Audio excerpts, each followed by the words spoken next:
નમસ્કાર, હું છું સત્યદાસ ને તમે જોઈ રહ્યા છો ભક્કમ કોમેડી ન્યૂઝ। આજે આપણે એક એવી યોજના વિશે વાત કરવાના છીએ કે જે નવરાત્રી પાસ યોજના છે અને આજે એવા વ્યક્તિને મળશું જેને આ યોજના બહાર પાડી છે। આવો આપણે મળીએ, એમનું શું કહેવું છે।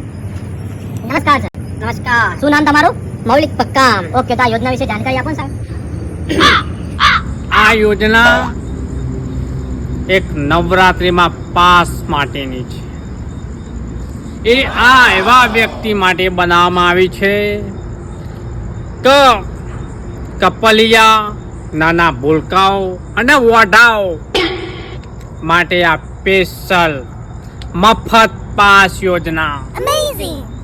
એ પાસ યોજનાનો લાભ લેવા માટે અમારી ભક્કમ કોમેડીને 1 લાખ વખત શેર કરો, 1 લાખ વખત કોમેન્ટ કરો અને તમારે પાસ મેળવવા માટે અમારી કોમેન્ટ બોક્સમાં જે લિંક આપેલી હશે એ લિંકને તમે ઓપન કરો અને સબસ્ક્રાઇબ કરવાનું ભૂલતા નહીં।